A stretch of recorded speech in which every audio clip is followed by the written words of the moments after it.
মিমি করেছিল ভিডিও, আজকে মিমি কাজ করছে বলে আমি করছি। তো দেখো মমকে, যারা যারা আমার ভিডিও দেখছো, দেখো মমকে কি সুন্দর লাগছে কিনা কমেন্টে জানাবা। আর এই দেখো আমার বাবা হা করে দেখছে। আর এই দেখো আমার মম রেডি হচ্ছে। আমরা এখন কল্যাণীতে যাব, প্রোগ্রাম ঋত্বিক সজন না, এপিজে আব্দুল কালাম।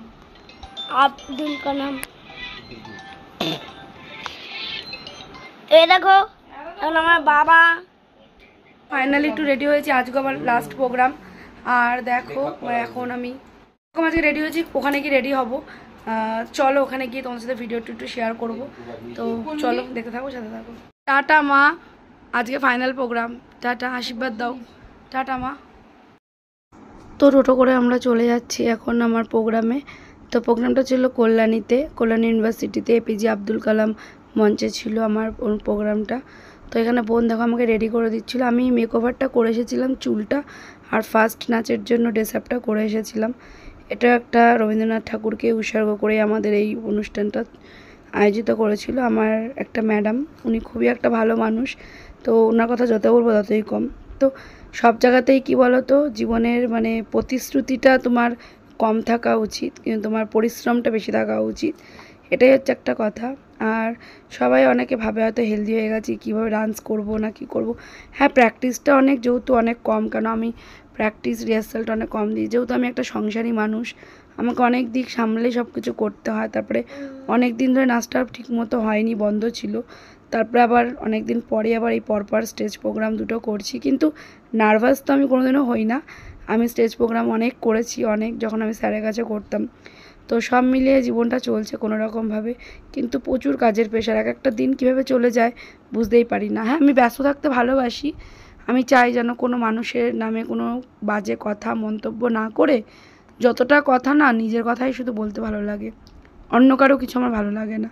তো দেখো সঞ্চিতা আমাকে এখানে আবার একটু টাচ আপ করে দিল, সঞ্চিতা আমাকে অনেকটা হেল্প করে দিয়েছে। তারপরে দেখো ফাইনালি আমি এইরকমভাবে আমার একটা বাড়িতে, এটা আমার নাচের সালোয়ারটা আগেও দেখেছিলাম, তো এটা পরেছিলাম। তারপরে আমি শাড়ি যেটা পরেছিলাম, এখানে এতটাই ব্যস্ততা ছিলাম, মানে এতটাই সব পরবর্তী ডান্সের জন্য ড্রেস আপে চেঞ্জ করে আর আমি কোনো ভিডিও করতে পারিনি সেইভাবে। তো প্রথম নাচে যেহেতু একটুখানি সময় ছিল তাই। তারপরে দেখো আমি এখানে রেডি হয়ে বসেছি, এখানে ম্যাম সবাইকে এখানে আহ্বান জানাচ্ছিল, সবাইকে অতিথি আপ্যায়ন চলছিল, বড় বড় শিল্পীরা এখানে ছিলেন। তো তাদের মাঝখানে তাদের প্রোগ্রাম দেখতে পেয়ে আমিও অনেক ভাগ্যবানই মনে করবো নিজেকে। তো তারপরে এখানে অতিথি আপ্যায়ন হওয়ার পরেই এখানে খুব সুন্দরভাবে অ্যারেঞ্জমেন্টটা করা ছিল আর ভালো লাগছিল। আর আমি না ছোটোবেলা থেকে ভাবতাম কি, মানে সব প্রোগ্রামগুলো মাঠের মধ্যে করলে অনেক মানুষ দেখবে এসে। তো আমার বর বলছিল যে সত্যি এইসব প্রোগ্রামের মাহাত্ম্যটা তারাই বোঝে যারা এগুলো অ্যাটেন্ড করে বা যারা এর সঙ্গে জড়িত। যেমন ভালো লাগছে খুবই যে আমি ডান্স করতে পেরেছি।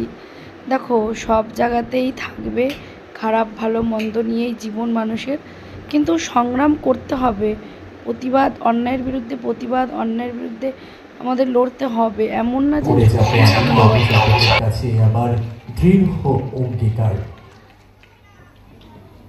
আগামী ভবিষ্যৎকে আরো সুরক্ষিত করতে। গাছই কিন্তু আমাদের একমাত্র বন্ধু, একমাত্র সম্পদ। আর সেই গাছই যখন হাতে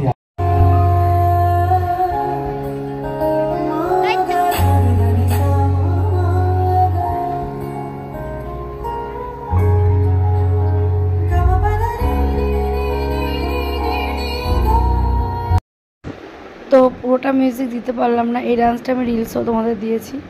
তো এই ডান্সটা আমার ফার্স্ট ডান্স, তারপরে আমি সেকেন্ডে নৃত্যনাট্য করেছিলাম। তো ভীষণই ভালো, প্র্যাকটিসটা একটু কম ছিল আমার, হয়তো অনেক ভুল ত্রুটি হয়েছে, তার জন্য তোমাদের সবার কাছে ক্ষমা প্রাপ্তি।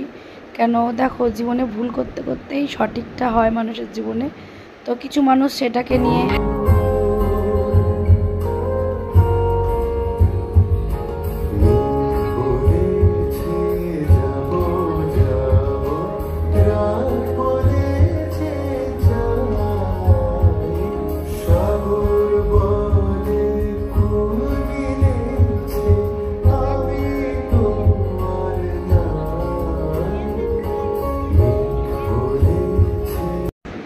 অনেকভাবে হয়তো হ্যারেস করে, তো আমি জীবনে সব মুহূর্তগুলোকেই সামলেছি, আর যে কটা দিন এই পৃথিবীর বুকে আছি সামলাবো।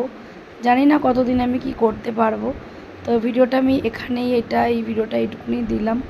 আর একটা পার্ট আছে, সেটা চেষ্টা করবার। ভিডিওটা অবশ্যই অনেক লেট হয়ে গেছে, কারণ আমি ভীষণ ব্যস্ত। আমার ভিডিওটা না বন্ধ হয়ে যাচ্ছে মাঝতে মাঝতে, কিন্তু এই জিনিসটা আমি চাই না। আমার কন্টিনিউ ভিডিওটা আমি করব, সেটাই আমি চাই, তোমাদের ভালোবাসায় চাই।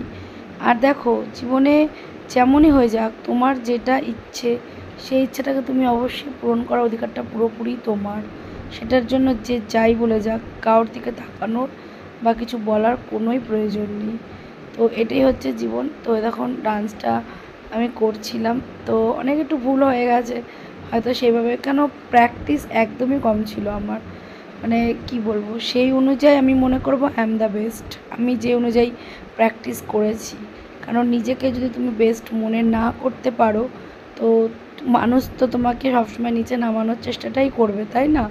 তো সেই জায়গাটা থেকে তোমাকে উঠে দাঁড়াতে হবে, তোমাকে লড়তে হবে, তোমার পাশে কেউ থাকবে না। তো এটাই কথা। তো চলো, ভালো থেকো, সুস্থ থেকো। নেক্সট ভিডিওতে ফিরবো, ততক্ষণের জন্য সবাই ভালো থেকো।